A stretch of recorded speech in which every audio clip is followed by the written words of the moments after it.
Hey, what's going on, guys? Casey Dimon here at TaxSaleAcademy.com, and welcome to the February 2019 edition of our live frequently asked question session. All right, I'm going to kill a few minutes just to wait for some other folks to join us. But basically, if you have any question, go ahead and pop it in the question box right now. I'm going to go ahead and make a few plugs here by other folks join us. All right, so Tax Sale Podcast, guys. It's a podcast that we started about tax sale investing back in like June or July 2018. If you have not yet checked it out, be sure to check it out. If you love podcasts like I do, make sure you download it at taxsalepodcast.com.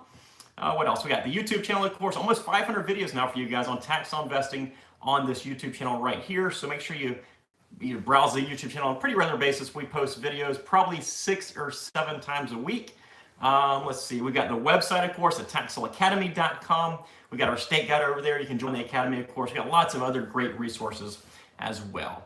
Let's see, and all this stuff, there's links down below in the description. Okay, guys, so I guess as far as the question and answer sessions, this is your first one with us. The way we do this is I love live questions. If you have a live question, go ahead and submit it at any time. But I also have a series of questions that were pre-submitted, if you want to call it that. These are questions that people have asked on my YouTube channel, on email, wherever else. And these are all questions that have come over the past 2 or 3 weeks. Questions that I find, some sort of value in. I want to basically share my answers to those questions with you. That way you can learn as well. So we're gonna go back and forth between the live questions and the pre-submitted questions. So again, if you have any questions, guys, at all, go ahead and submit those in the chat box. And you gotta excuse me a little bit, I got a cold coming on here, so my throat's a little bit scratchy. So excuse me while I take a sip of water every now and then.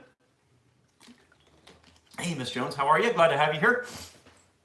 All right, guys, I'm going to get to the questions, and I'll wait for the live questions in the box, and hopefully we'll have some others join us as well. So R Blunt 0721, a few days ago back on YouTube, he asked, what states are best for OTC investing? And kind of the answer that I gave him really applies to like what state is best for me for tax liens, tax deed, OTC, that kind of stuff. And it's true, it's difficult to actually provide somebody a best state. It's difficult to say, this is the best state for you, this is the best state for you, that kind of stuff, because everybody has different objectives. Everybody has different capital, different experience, different property types they want, different amounts of time that they want to hold a property for. So as far as like the best state, there is really no one best state. Now he was asking specifically about OTC properties. And in that situation, obviously you want to make sure that they do offer OTC properties. Some states don't offer them, they just re-auction them, or they don't even have any of that kind of stuff. So make sure there's a good selection of OTC properties. But beyond that, make sure there's a good selection, they fit your objectives. But as far as the best state, my suggestion is, I think I did a video on this a while back, just search for best state, and you can definitely find some information, some help on that. Hey, Carmen, good to have you here. And I see Miss Jones' question pop up. So I've got Miss Hello World TV. A few days ago, she said, hey, Casey, I want to start a tax deed business, but I don't have the capital just yet. I was thinking about getting a small business loan to help get started. Do you think this would be a good or a bad idea? I live in DC, close to Virginia, which is a tax deed state. So a business loan to get started, like some sort of small business loan. First off, small business loans they can be difficult to get, and it might be a good option, but before you really borrow any money at all, you need to really make certain 100% you know exactly what you're doing. It's like, gonna be a slam dunk, no issues. You don't want to borrow money and then kind of practice with that borrowed money, because it'll put yourself in a bad situation. You might lose that money, you might waste that money, that kind of stuff. So take that into consideration when you're thinking about borrowing money to invest. Just make sure exactly you know what you're doing. Beyond that, you can search my channel for like funding ideas. And what will happen is a few will pop up, and you might have something along the lines of credit cards in some areas. You can actually pay with a credit card. You can do a cash advance. Obviously, that's a kind of a loan. Another good one, especially if you have like zero money, is partnering with somebody. You do the legwork, they provide the capital, maybe a family member, a friend, something like that. Obviously, again, you must know what you're doing before you borrow any sort of money. All right, so a few live questions will pop up. Now, let's see. Mr. Jones, I want to know, do you have to do a quiet title on land only when no house on the land? Yes. If you want title insurance on that property, you definitely have to get a suit to quiet title. And there's a few different things you can do. You do a suit to quiet title. You can also do a tax foreclosure certification process. But whether there's a home, a condo, vacant land, whatever it is, if you want title insurance, you have to get that title cleared, and the title, of course, gets clouded when it goes through the tax foreclosure process. As far as the title company is concerned, they don't care what's on it. They're actually ensuring the chain of title for that raw land, for the actual legal description. And if there's a high-rise condominium, if there's a skyscraper or nothing on it, it doesn't matter to them. They're just ensuring the value of the chain of title, not so much the actual improvement, I guess. Oh, let's see. Mike World, first timer. OTC is over the counter. Looks like somebody already answered that, but basically OTC, over the counter, is these are properties that are sold off, that are offered at one auction. Nobody buys them, and then they're essentially sold over the counter. You walk in and you give them a check. That's kind of the and you walk out the property. That's the brief version of it. Billy Martin. There were only 3 properties available at an auction a day, and there were about 40 bidders there. Is that normal or something that happens when the properties are really valuable to investors? Yes, when they're really valuable to investors. Now, you're going to have some people that just like to go and attend the auctions, and they'll just go there on a regular basis, and if something pops up, and they'll buy it. But it sounds like those are pretty in-demand type properties. And if there's only 3 properties available, you probably want to start looking at other counties as well, because it doesn't sound like the selection's a whole lot. The competition is very high there. It could have been a fluke. Next week, they might offer 10 properties and nobody shows up. But typically, if you see 3 properties offered to 40 bidders, you might want to start looking in different areas, because it sounds like it's a low supply, high demand, which is not good when you're buying properties. Frank Manelli, first time. Yeah, glad to have you, Frank. Absolutely. Glad to have all you guys. Let's see. Henson says, what's the best way to get values for vacant land? Pretty much the same way. There's a video I posted a few days ago, I think Monday or maybe, on valuing real estate, the exact same way, truthfully.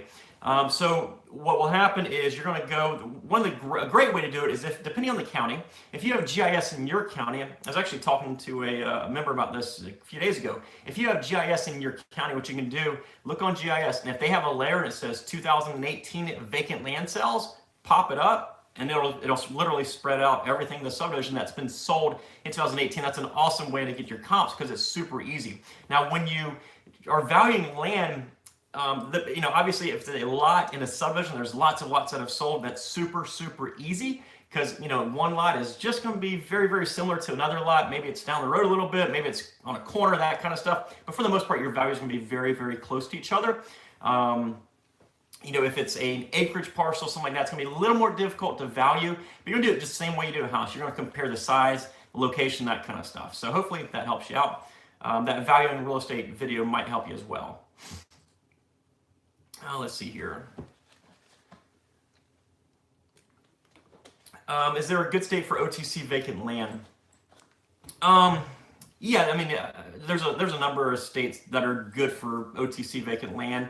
Typically, what you're going to see that's OTC is probably going to be vacant land, a good majority of it. Now, there's going to be some homes and stuff like that, but a good majority will be vacant land. And the reason I say that is you have to remember these are properties that went through the auction and nobody bought them.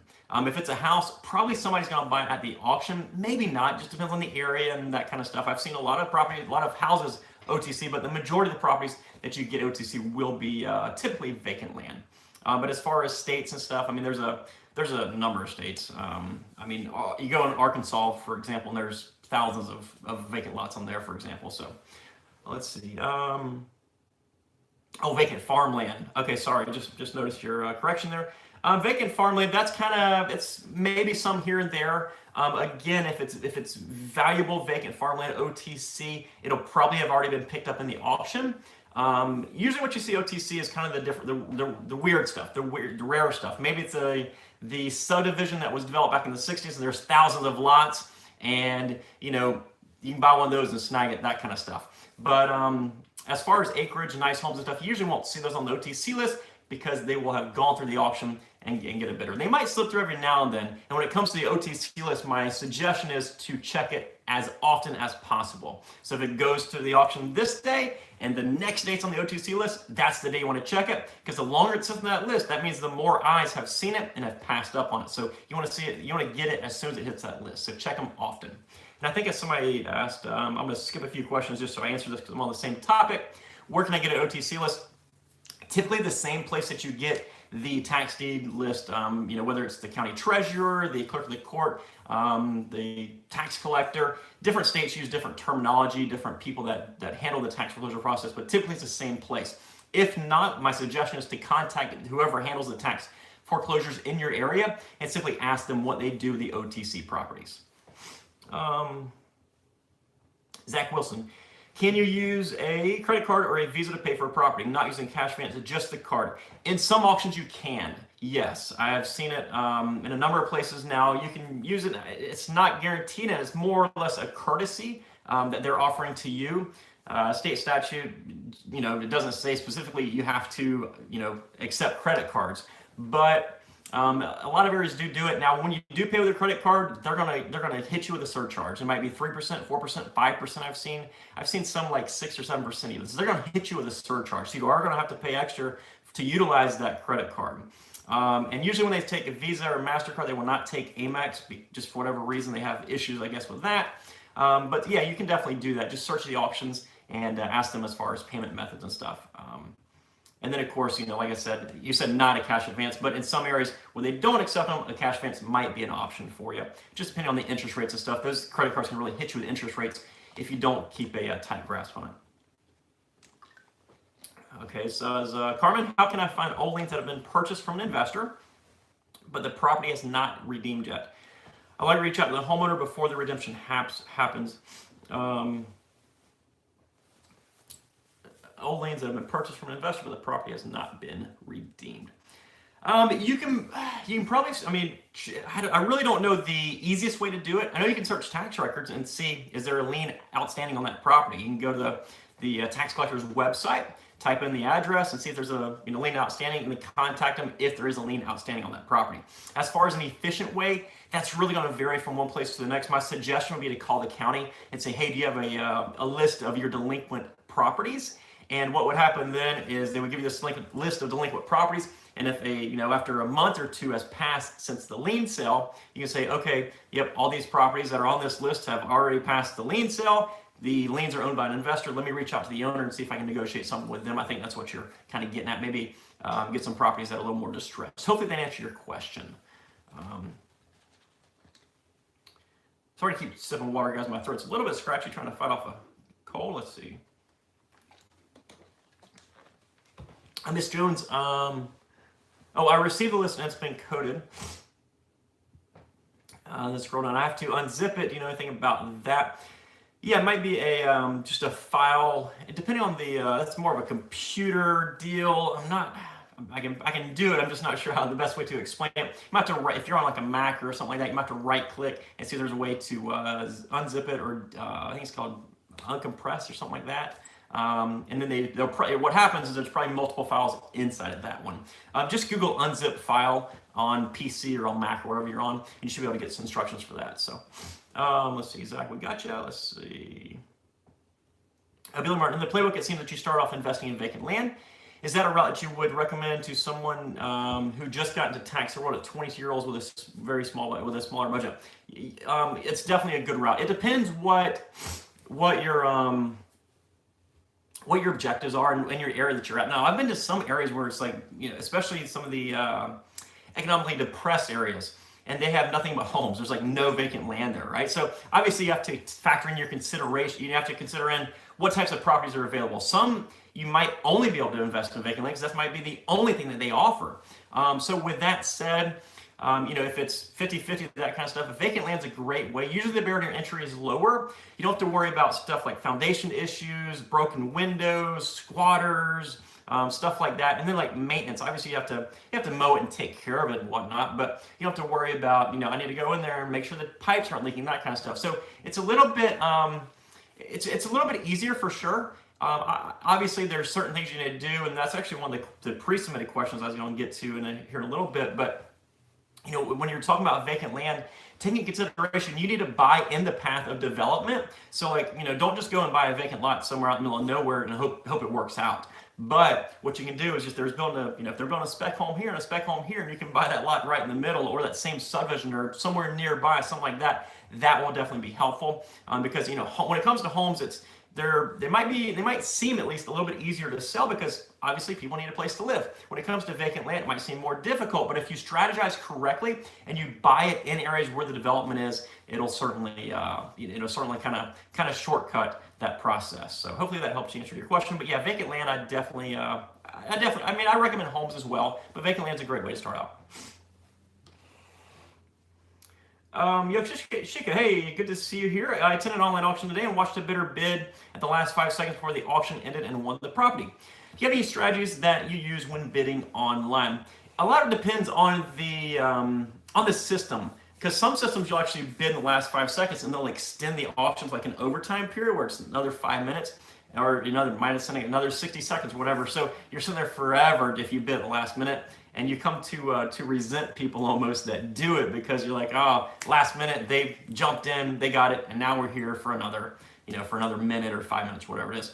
But as far as strategies, that kind of stuff, really don't. When it comes to online bidding, most of it's done proxy. But I'll sit there and I'll kind of judge the interest level that other people have. But my max bids are my max bids for the most part, and I'll just make sure that I focus on those max bids and don't get above them, of course, and don't get bid happy or anything like that. But my max bids are kind of where they're at. No secrets, no strategies. Nothing that I can think of off the top of my head that would seem helpful right now. Mike Ward, I think we answered your question where to get an OTC list. Sim Hamilton, you are definitely welcome. Yeah, absolutely. And Mike, you're welcome too, for sure. Frederick Johnson, would you recommend Alabama is a good place for tax lien investing? I haven't actually invested in Alabama in quite some time, so I'm not sure as far as the market and stuff right now there. I imagine it's good. But truthfully, guys, tax lien investing, as long as you do the right research, as long as you're getting the returns that you want, that kind of stuff, you can see success really in just about any state. The only issue is whenever you have a lot of competition. You have small. I think you got I'm not sure who it was. Billy was talking about 3 properties, 40 bidders there. I think that sounded like a deed auction, but when you have this many properties and this many bidders, that's when you get yourself in a lot of trouble. And a good way to, this is kind of a side note, but a good way to offset that is go to the counties that are a little bit less known, maybe the outskirts of the larger cities, maybe the counties that are more rural. The stuff that's less convenient for other people definitely seem to have more success in. So the more convenient it is for you, the more convenient it is for the rest of the world. So if it's less convenient for you, or maybe you haven't heard about it, or their systems are just a little bit wonky, difficult to use, that's actually a good thing, as frustrating as it might seem. But if it's a little bit more difficult to use, hey, that's good, because it's difficult for everybody else, and there's a barrier to entry that a lot of people won't jump over to get in. So hopefully that helps with your question. Jerron, good to see you here. Let's see, I read a Missouri tax auction law that said you had to be a resident of the state to bid on properties. I'm actually not familiar with that law. I've never heard that. Maybe it's a new law. I'm not, truthfully, I wish I had a better answer for you. I've not heard that though. If that is a factor, you see it somewhere, I would love to take a look at it. And I'm sure there's a loophole that somebody somewhere has created that can help you get around that, if that is the case. Carmen, yes, you're definitely welcome. Arbulent0721, let's see, which method of quiet titles does the title insurance companies prefer via attorney? Let's see, what method of quiet title? I'm not positive I understand your question. If there's a suit to quiet title, that's all they need. Whether it's from whatever attorney, as long as that attorney gets that judge's signature that says the title is quieted, they'll issue title insurance on that property. Now, when you do a tax foreclosure certification, it's a little bit different, because some of the certification companies will require you to use First American or Alta or Stewart or whatever else, based on the stipulations in that certification. So suit to quiet title, you're good, you're clean. Judge sign off, no, everybody's going to insure it. And when it comes to the foreclosure certification, it's a little bit more difficult. They might have stipulations, they might not, but they might have stipulations on who you have to use. Hopefully they answer your question. Carmen B, yes, thanks, Mo. Yeah, definitely. You're welcome. Let's see. Mike World, warm lemon tea will help. Thank you very much. Thank you. It actually just came on like in the past hour. I feel like, and like the worst timing, but So again, excuse me for sipping water. I'll definitely try some warm tea later on. Ms. Jones, thank you. You're definitely welcome. Eddie Kane, have you ever heard of clear to sell? Yeah, absolutely. I've heard of clear to sell. I believe clear to sell only operates in Florida right now. Not positive. Not positive. I've actually never used clear to sell. I've done a lot of research and stuff, and I've had a lot of students who use them, and they've had very good reviews, very good results, that kind of stuff. So yeah, sounds good. I mean, as long as they can, as long as it's an easy process, they can, they can perform based on your expectations as far as timelines and stuff like that. But so far, I haven't had any complaints of people that I know that have used clear to sell. So, and actually, I think they're a little bit. I think they're a little bit faster than tax title searchers, or they at least they advertise that. So, let's see. Billy Martin, thank you. You're definitely welcome. Absolutely. Ian, realistically, what should a quiet title cost in Florida? It depends. You're gonna get all sorts of different quotes. I've told a story before. I'm kind of backing up a little bit. The cheapest I ever found it was from kind of a semi-retired attorney. I met him at a tax sale auction. Actually, just kind of introduced myself, told him who I was. I was a young guy at the time. Hey, you buy a lot of properties, right? He's like, yeah, I'm also an attorney, by the way.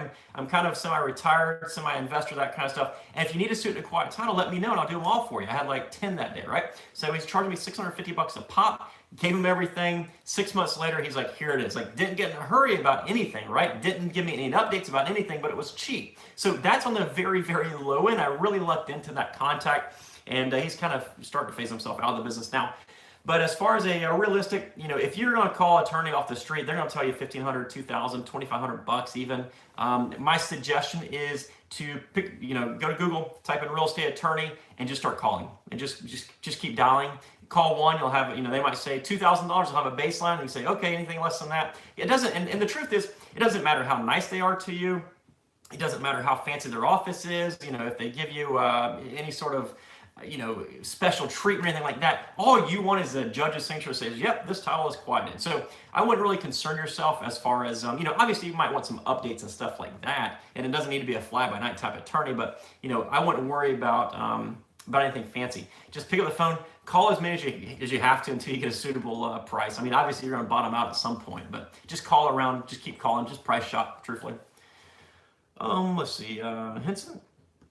I'm trying to find private money lenders or hard money lenders who will do auctions. What's the best way or good sources for them? That's a good question, and that's actually a difficult thing to find because they don't know what the property is, they don't know how much it's going to be, they don't know your plans with it, anything like that.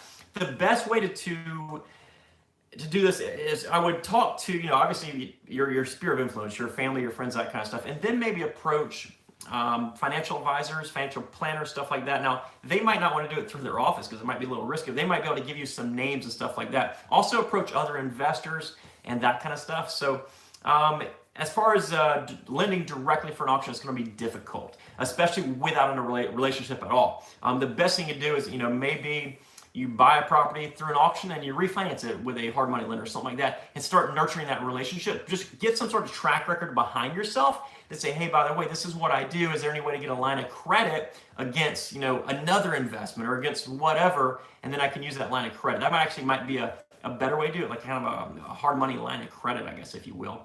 Obviously, they can't do it against your personal residence because of Dodd-Frank stuff. But, if you have another investment property, that's going to be something that's going to require a long-term strategy, and a lot of it's going to be nurturing relationships because it's tough to do because, again, they don't know what the property, they don't know anything about it, they don't know the title, they don't know how much, that kind of stuff. So it kind of puts them in an odd situation too. Hopefully that kind of helped. That's not the that's probably not the best answer, maybe the one you want to hear, but hopefully it kind of helps. It's just a long-term type thing. Kirby, I would like to know the possibility of obtaining a property in Horry County, Michigan. I've not invested in that county. I'm actually not familiar. I'm sorry. Horry County, Myrtle Beach. I have no idea, truthfully. My suggestion is to contact the tax collector. Whoever has a tax sale auction list in your area, whether it's tax collector, treasurer, county clerk, whoever it is, contact them, get a list of the properties, and you might even just go to Google and search it. Horry County tax sale, and then see what pops up. And might be some good properties, might not be any properties at all. So that'd be my suggestion. Just kind of kind of take a look. And obviously, too, guys, one thing when you're looking at really any area, you might want to take a look at the previous auction results. Just take a look at those auction results and figure out what properties are selling, how much those properties are selling for, how often are the sales, how many properties, that kind of stuff. And that'll kind of clue you in on what's going on in the future. Now, things do change. I've seen markets way up here and, oversaturated with bidders and everything else, and go back to them a couple years later, there's nobody there. So things do change, but just look at those past results. That'll definitely help you with, as far as, the probability, that kind of stuff. Billy Martin, what percentage of time do you use a realtor to sell a property as opposed to using an online platform like eBay or Craigslist? Great question. I don't know the exact percentages. I would say properties over $7,000-8,000, the majority are going to be listed with a realtor. Properties under that, the majority are going to be sold online. And as far as percentages or stuff, I do a lot of lots, a lot of vacant stuff even to this day. Yes, I don't know like percentage, but kind of use that threshold, $5,000, $6,000, $7,000. If it can be sold without title insurance, it's a cheap lot, and there's not that big of an issue. Reselling it, without title insurance, that I would sell it online. But if I'm going to go through the hassle of getting quiet title or tax or certification process or whatever it is to get that title insurance, I'm going to get full market value for that property, and I'm definitely going to list it with a realtor at that time. So. But yeah, there's a threshold there. What people will only pay a certain amount of money without the title insurance. So, Eddie Kane, is it required to travel to Arizona to purchase subsequent tax years if you already own? No, absolutely not. Nope. Actually, I got a I don't know if I have it around here, and I don't think so.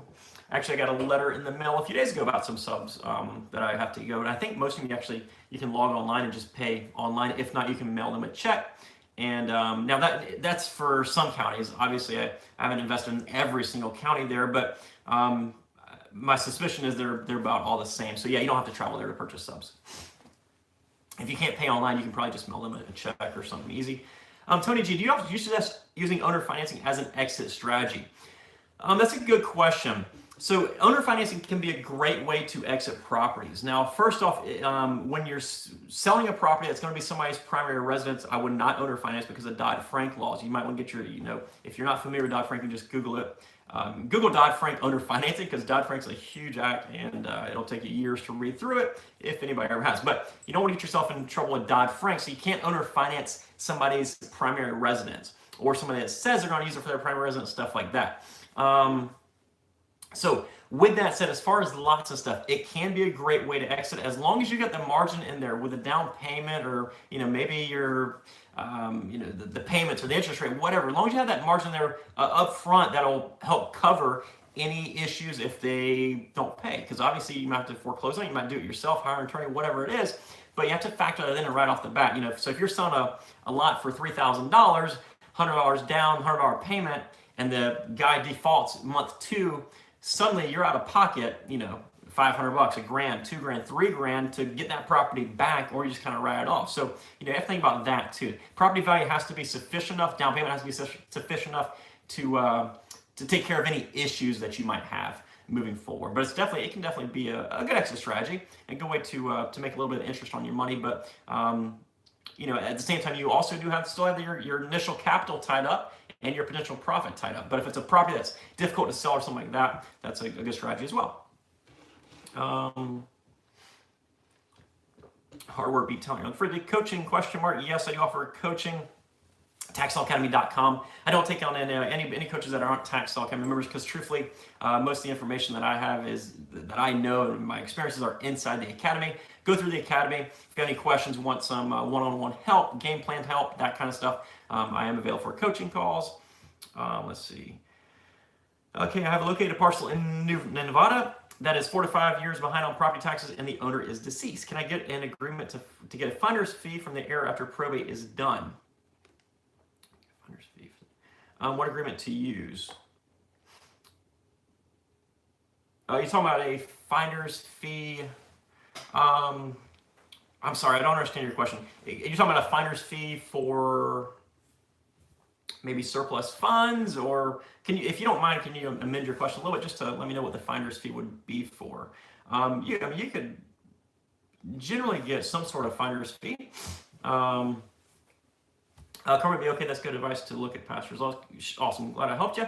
Let's see. Ian, what are or were your favorite types of properties to buy, and what did you eventually do with them? I've literally bought everything under the sun, with the exception of I've never bought a school, never bought a hospital, and I've never bought a church. But I've had a lot of properties, strip centers, lots, entire subdivisions, condos. Typically, it's going to be lots and homes that I buy. I buy lots and homes just about nonstop. I mean, obviously, that's what the majority of real estate is. That's mainly what I buy. As far as my favorite stuff, if I can make a lot of money on anything, that's my favorite. That's truthfully what it is. I've done a lot of vacant land over the years. If I look back, I wouldn't say the large majority, but well over half of what I've done is going to be vacant stuff. So I don't know if that's my preference. That's just what I'm accustomed to. But I've also done a lot of homes. So if it's their money's there and the profit's there, it's definitely going to be my favorite. Sim Hamilton, have you invested in Florida? Yes, I have. I live in Florida. I've been investing in Florida for 16 plus years now. So hopefully that helped. Deeds and liens both. Hey, Ben, good to see you, Ben. Good to see you on here, Ben. Let's see. Kate, Aaron not aware of property and that he is entitled to. Yeah, I mean, truthfully, I don't know the laws on that. So basically, you would be tracking down an heir to a piece of property, and telling them that they have the right to own this property and that kind of stuff. I don't know the exact laws on that, truthfully. And I don't think that if they're them being behind on property tax, I think is a side. Kind of a side note to them actually being able to claim that property. I don't know. Truthfully, I don't know how much the fee would be, if it's legal, or even the agreement to use. I would contact probably an estate attorney, probably not even a real estate attorney. I'd probably contact an estate attorney. A lot of real estate attorneys also do states, but I'd probably contact an estate or probate attorney and see if that's kind of a business strategy of yours or plan. Hopefully that helps. Let's see. James, you might have answered this, but what if a property at a tax sale has a mortgage on it? In just about all states, that mortgage is going to be wiped out as long as that mortgage holder was properly notified. So, if you have a property in Bank of America is one of the mortgage holders on it, and they're going to get sent a certified letter to whatever their address is as long as that letter is sent based off the requirements in that statute for the tax foreclosure in that state, and the bank does not pay those taxes off. Most of the time, the bank is going to step in and pay those taxes off, put them back onto the borrower, and kind of charge them, foreclose, all that good stuff, whatever they do on the private side. But as long as they're properly notified, that mortgage disappears in all in just about every situation. They just have to have proper notice. Now, as far as proper notice and stuff goes, most of the time the proper notice is going to be served. There's usually not very many issues with that. But that's the only caveat. Mortgages are wiped away as long as they get notice. Ms. Jones says, thank you. Yeah, absolutely. You're certainly welcome. Eddie Kane, what's the fastest and least expensive way to clear title? The fastest and least expensive way to clear title. I don't think there is one. I actually did a video a few days ago, how to clear tax sale title yourself, and that involves getting a quick title search. You can have that done in a matter of days. And if you can contact the owner, the former owner, have them quit claim deed any interest that they hold in that property to you. And as long as that satisfies the title company or the real estate attorney, that's going to be the fastest way to do it. And as far as cheap, they might charge you $100, $500, $5,000. I don't know. It depends on the specific situation. So that's going to be the cheapest way to do it. That's not the cheapest and the fastest way to do it. That's not necessarily going to be the easiest way to do it. Easiest way to do it is probably going to be through a tax foreclosure certification company. When you do a suit to quiet title, you have noticing guidelines you have to go by. You have to do publication guidelines. You have the court docket. You have attorneys and all this other stuff. Nobody wants to rush for you when you do that suit to quiet title. So if you want something fast, my suggestion is use tax title services, Clear to Sell. I think there's another one out there now, Meridian Title, I think. I got a letter from them. As far as fast and cheap ways to clear titles, there's really not that many. Zach Wilson, my state only does tax sales one day of the year.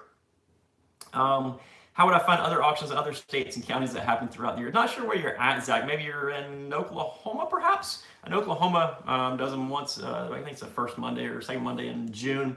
And I think there's another couple of states too that do it one time a year. So the difficult thing about that, kind of on a side note, if you go to this auction, there's no way you can go to any other auction. So you kind of have to have family members and other bidders and that kind of stuff. And it makes it really difficult to buy a lot of properties at tax sales in this area. So as far as finding about other areas, let's see, I'm thinking of videos that I've done, not positive. I think I've got a video maybe investing out of state or something like that. I know I did a workshop in the academy not too long ago, but as far as the other states, other counties, the best thing to do is just kind of browse the different areas and look at those past auction results. Those past auction results are going to tell you so much stuff. You know, again, how many properties are there, what they sell for, what types, the frequency of auctions, all that kind of stuff. So look at the auction results. Oh, Utah, that's another one. Yep. So look at the auction results in other areas and see how often they're selling their properties and how many they have. Now, there's some areas that they'll sell a property once a month if they have one, but they might not have a property for 3 or 4 years. I've seen certain counties like that. So just kind of browse other areas. Go to, there's a link down below. You can click on the state guide map on the website and go from county to county and just kind of read the different, go from state to state, and you can read the different information about those particular states and see if that piques your interest, and if it does, hit on Google and just start going around looking at those past auction results. Hopefully that helps you out. Frederick said, do you know anything about overages? If so, is it a profitable business? I do know some about overages, not enough to sit here and educate you guys on it. My primary business is tax liens and tax deeds. That's what I've done. Overages, my suggestion is to research the laws and make sure, because there have been a few changes in some laws in some states, but research those laws, see how much you're entitled to, see exactly how you need to word it and that kind of stuff. But as far as profiting from it, creating a whole business around it and stuff, I give the basics, but I'm not the best person to sit here and educate you guys on that. Just the honest truth. Priscilla says, in California, if we buy a tax defaulted property as a nonprofit, are we allowed to evict tenants like regular eviction? That's a good question. I don't know. I don't see any reason why not. Unless there's something different in the law written out there, the way as it's held as a nonprofit or something like that. But I really don't see any reason why not. I would check your laws. Maybe call you can probably have to just go on Google and find questions about evictions, that kind of stuff. Maybe send an email to a real estate attorney, something like that. I don't have any experience evicting people as a nonprofit, so I can't say anything from personal experience, and I don't know anybody, but I don't see any reason why not. Billy, can you explain more about IRS liens on tax deeds? I know there's a 120-day redemption period in California for IRS liens, and I'm wondering how to find out if there's one on the parcel. Yes, I can. So IRS liens, so basically you have the federal liens, and those federal liens they're above the state statute. If you have 120-day redemption periods. Now, 99.9% of the time, you will never, ever need to worry about those IRS liens. A lot of people make such a big deal about them, but typically because you have to think, when the IRS, if they're going to take that property, you have to get that property, go through the whole court process to get that property, they have to market that property, they have to sell that property, all this good stuff. So they're gonna have a lot of money tied into that. And if the property is at a tax sale, typically that property, they already know about that property and that kind of stuff. So it's usually not going to be that big an issue. Now, I have seen it before. Sometimes the county might tell you, might not tell you. Sometimes they might post it in their documents. Some counties will post all their foreclosure documents, and it might be listed in there. But otherwise, what you need to do is search the title. If you have the suspicion that there's an IRS lien on it, search the former owner's name in the official records of your county and see if anything pops up there. There's a few other places you can search as well, but I don't really, and I probably shouldn't even say this, but I don't see a whole lot of reason to go and spend 3 hours searching IRS records everywhere you possibly can, everywhere that former owners live, if you're buying a $2,000 or $3,000 lot, because odds are the IRS is not going to care about that lot. Now, if you're investing $250,000, $300,000, $400,000, $500,000, you might just want to go to the title company and get them to have a title search done on that property, and that will tell you everything you need to know about it. So if it's a large of an investment, maybe consider the title search just to make sure that the foreclosure action is done correctly, the notices were done correctly. But if it's a few $1,000s up to $10,000, $20,000, $30,000, whatever it is, it's typically not going to be that big of a deal. And if they do redeem, you're going to get your cash back anyhow, so I wouldn't concern yourself with it. Yoshika, How do you determine which properties to sell for cash and which ones owner financing? Do you have a certain strategy or system that you use? I like cash. I like, if I could sell everything for cash, I would sell everything for cash for sure. But there's certain situations where a property is slow moving, or maybe somebody offers me, say, hey, I can't afford it, but I'll put half down, or I'll put 25% down, I'll pay you X amount of, maybe somebody makes an unreal offer, I would do it. But I like cash. I mean, I like to sell properties, be able to cash out and move on to the next one. But there are some that I own or finance. But as far as a specific strategy, I really don't have one. If I can't sell it, if it's slow moving, maybe I'll adjust that as a kind of a second tier way to sell that property. But it's usually not going to be the first way. Now, there's a lot of guys. I know a lot of guys that will buy properties. They'll buy mobile home lots. They'll buy properties out in the forest, that kind of stuff. They'll pay $1,000 for them, offer them for $250 down, and you pay 10% interest at however much money a month, and they figure if they have 200, 300, 400 of these, which a lot of these guys do, over the course of it, they're going to make money. They're going to foreclose. They're going to lose thousands of dollars on one, and they're going to make thousands of dollars on the other. So they'll make money over the course of everything. But just on a single property basis, unless your entire business is set up like that, it's it can be a little bit difficult. But I'll do it if I have to, if I need to cash out, or if I need to exit a property and I can't get cash for it. Waffle 20 about what about rent to own properties?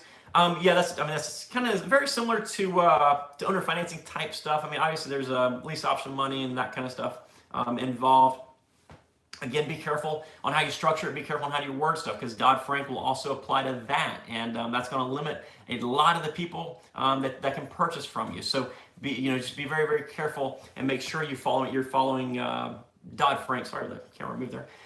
Just make sure you're following Dodd-Frank. But rent to own, that can be another viable strategy. Again, your capital is going to be tied up that entire time. Your profit or potential profit is going to be tied up that entire time. So keep that in mind when you owner finance a property or anything like that. Let's see. I think that's all the live questions. I got a few more of the pre-submitted questions.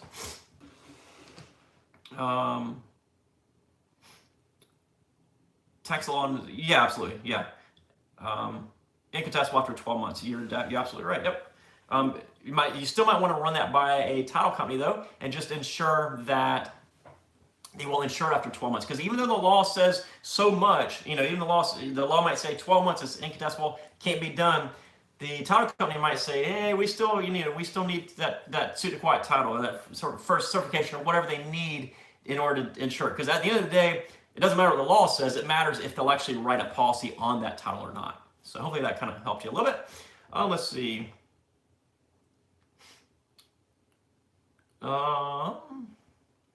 Mike W, let's see, on YouTube, not sure if he's on. He said, why not sell all properties yourself and just save on the commission? We actually addressed this a little bit earlier as far as the properties that are higher valued. If they're higher valued, there's simply going to be more margin in there, and I'm more than happy to pay the commission. So as far as you guys trying to, sell everything that yourself, if you're selling a $20, $30, $50, $100,000 house and you're trying to do it yourself because you think you're going to save money on it, you might save that commission if it's an easy sell, everything goes smoothly. But I would just kind of, I'm licensed, but I don't really do that full time. I'm an investor. That's my forte. Brokering properties, handle the paperwork, all that good stuff. I'll let somebody else do that. Be more than happy to pay them.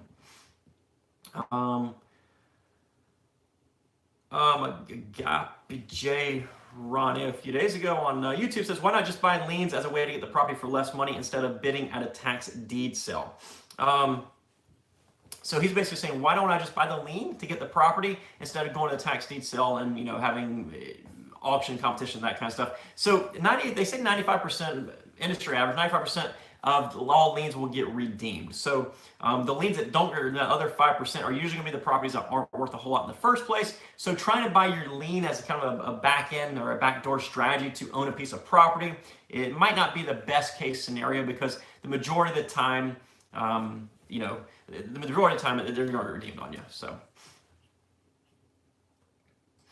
Got a couple of questions. Billy Martin, you're great. I learned so much from the playbook. Keep on sharing. Absolutely, Billy. Thank you for being here. Definitely. Thank you so much. Let's see. James Ward, do you make money on overages? If so, can you show us how? Actually, I had a question about this just a couple minutes ago. So overages, you can definitely make money on overages. It's a strategy. It's a business. It is something that is not my forte, though. I can give you the basics, that kind of stuff, but I'm not the type of person that needs to sit here and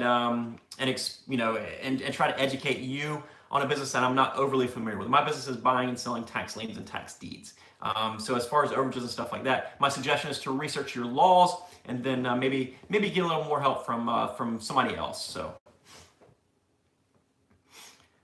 let's see here. Carol, with the new tax laws, can we claim the taxes paid on our delinquent properties on our 2008 income? I don't have the deeds yet. If the property, that's going to be a CPA or a bookkeeper accountant question, Carol. If the property is in your, this is my non CPA answer. If the property is in your name and you're paying the taxes on it, I'm assuming the real property taxes on an investment property, those should be able to come off as a write-off. But I'm not certain. It's going to be a good question for a CPA. Sorry, I can't help you with that. Let's see, Eddie Kane. Okay, thanks. You're welcome. Wafa, after the passing of an additional 12 months, the tax deed issue is incontestable on procedural or other grounds. Isn't that enough? Well, Wafa, yes. So we're back to the South Carolina. He's basically, he or she's basically saying after 12 months, the tax sale is incontestable in the state of South Carolina. And yes, that's true. And it should be enough since it is law. With that said, you still need to run it by your title insurance company. Some title insurance companies will see the word tax deed anywhere in that chain of title, and they'll say, nope, don't want anything to do with it, because they know that maybe on some sort of crazy grounds, a lawsuit can get brought up. I mean, it's kind of like, I'm trying to give an analogy here, but they basically see that and it raises a red flag. If you're a title company and you're doing day in and day out, all the easy stuff, right? And you see something weird come in and it has a tax deed in its history, a tax foreclosure, regardless of what the law says, they might say, nope, go to somebody else. And again, that's a private entity. They're a private company. They do not have to insure that for you. 99.9% of the time, I shouldn't say 99 because I'm not positive, but most of the time they will. But again, it's a private entity. I've had title companies before that have said tax deeds, we don't touch them, we don't mess with them. Obviously you can go to whoever their underwriter is and that kind of stuff. But any title company you recommend for this case? I would go to the First Americans, the bigger ones. I would do the First American title companies that are owned, not the ones that are just underwritten by First American, but the actual First American title companies, the ones that actually own the area or whatnot. And maybe some attorneys, real estate attorneys, you go to them because they might have a better understanding of the law. I would probably not go if you have there's a lot of title companies that are popping up nowadays, and they're very small, kind of say like mom and pop type title companies, like. You've got a 10 by 10 room and they have a title company in it. You don't want to go to them because they don't, they probably don't want to risk any of their liability. They want to do the very, very simple stuff. So go to the national, the big people that are used to this. Even if they haven't seen it personally, they probably have seen it through their company or something like that. So that helps you. Let's see. Oh, JMC, I skipped your question. How often do you hold on to the property yourself instead of selling to another investor? I sell the majority of my properties. I resell my, I would say a very large percentage, well over 9% I resell. Just because my business is built on that. There's a lot of people that build a business, they might buy one property and keep it as a rental. Buy another property and they have the funds, keep it as a rental. Buy another property. That, it just depends on how you want to operate your business. My business has always been kind of built to buy properties and resell them, fairly quickly. And oftentimes I'll have prearranged buyers and stuff like that. But for the most part, I sell most of my properties. Carol Allen, in your books, do you address buying delinquent properties in the state of Alabama? So my books actually don't go, now in the tax law guide, it has all the laws for every state that's in there, all the laws you'd ever need. And when you buy a tax law playbook, you have the opportunity to buy the law guides. But as far as tax law playbook itself, it's just a 200-page book. I mean, it's a good sized book, but we don't go into each individual state. We kind of look at it as this is a tax lien, tax deed. This is how the system operates. This is how you research. This is how you profit. Here's some unconventional selling methods. Here's some conventional stuff. Here's some stuff to kind of get you started, get you on the right path, the right direction. We can't go, unfortunately, in that book, we aren't able to go into a state-by-state summary or, I guess a state-by-state definition or detail of exactly how to profit in every single state, just because the book would be super thick. As far as a summary of what's going on, go to the state law guide. There's a link down below, and you can go to the website, click on Alabama. It'll kind of give you a summary of everything. But as far as the actual books themselves, and truthfully the academy and stuff, just because there's so many states, I can't take and go to every one individually. But most of what I'm saying, just about everything I'm saying, will apply to every state. Now there's there's little changes in the laws from state to state, so keep that in mind as well. Education, stay away from properties with bankruptcies attached to them. No, that's usually not that big of a deal. The foreclosure laws will foreclose that out. Now, sometimes if there's a bankruptcy attached and the county is notified, it might delay it. They might pull it from the auction and they might put it back on later on, that kind of stuff. But filing bankruptcy does not prevent a piece of property from being foreclosed due to failure paying taxes. So you can't just file bankruptcy because you can't just have your property not sold because you filed bankruptcy. Again, it might delay it, but I wouldn't worry about it. Let's see here. Carolina, have you ever sold any properties on Craigslist? All the time. Yeah, absolutely. They are usually the properties I sell on Craigslist are cheap properties. I'm selling quick claim deeds, cheap lots, less than a few $1,000, that kind of stuff. Do it all the time. It's a good way to also generate a lot of interest. There are a lot of tire kickers on there. You get a lot of people that email you random questions, that kind of stuff about a property, maybe waste your time, whatnot. But yeah, I definitely sold properties on Craigslist. It is definitely, it can definitely be profitable. Persistent lost connection. Did you answer my question? I believe I did. Let me see here. Oh, okay. So the property as a nonprofit evicting regular tenants. Yeah. So basically, my answer was that I don't see any reason a nonprofit could not evict tenants. Now, I'm not. I've never had a nonprofit try to evict tenants in California or any other state. I never heard of anybody that has either. So I'm not certain on that. If it's that big of a concern to you, contact a real estate attorney. But again, I don't really see any issues. I would maybe search state statute in California, find a website that has all the statutes, and Google eviction, just look through all their eviction laws, and I'm sure it'll be listed on there somewhere. Waffle 12, I'm going to ask you other questions in chat. So if you have any questions, you can go to taxlawacademy.com/contact, I believe, or contact-us. And you can also, guys, anybody, if you have any questions, feel free to put them below the video inside of YouTube. I check it on a daily basis. I check it probably 3 or 4 times a day and answer questions. As soon as they can pop up, I try to answer them. That way they don't slip past or anything else. But yeah, if you have any questions, submit them underneath the video or on the site. And guys, I think that's about it, guys. I'm going to start wrapping it up here. And if anybody else has any questions, I'm going to give it a few seconds. But if anybody else has any questions, go ahead and submit them into the chat box right now. And let's see, Carol said, any coupon codes for tax log out, or is it free? No, it is not free. There's no coupon codes or anything like for that. After you buy a tax law playbook, you have the opportunity to buy these though. These are actually $67. These books here. Let's see. I mean, you get 2 of these. These are 1,100 pages, so these guys are super expensive to print and super expensive to ship. So unfortunately, those are not free. Let's see. Yeah, guys, any other questions? Go ahead and submit them now. But as I start to wrap this thing up, guys, wanted to again remind you, Tax Sale Podcast. If you enjoy podcasts like I do, head on over to taxsalepodcast.com. Listen to us on the go. We also have the Tax Sale State Guide over at taxsaleacademy.com/state-guide, or there's a link down below. Tax Sale Academy, of course, we go through lots and lots of comprehensive and in-depth information.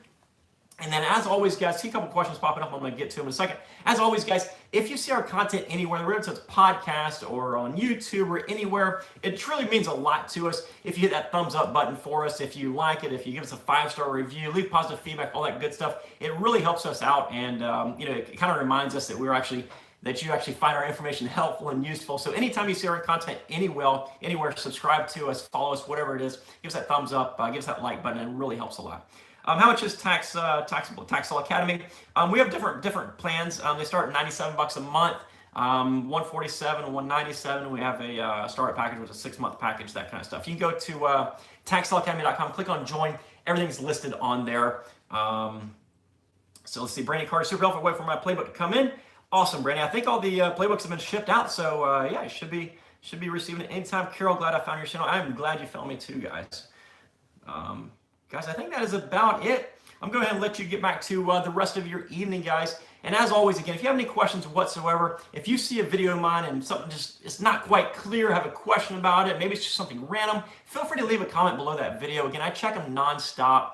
And as always, guys, I'm here to help you. I've been in this business for 16 plus years now. And I've trained a lot of students, talked to a lot of students, learned from a lot of students. I'm not sure if Ben's on here or not, but for example, Ben and I got on a call the other day about a property he was buying, learned from him, he learned from me. Guys, that's what it's all about. It's kind of learning from each other. I've got a lot of experience, a lot of information I can help train people with. But at the end of the day, I love interacting with you guys, love learning from your stories and you learning from mine as well. I'm going to close out today.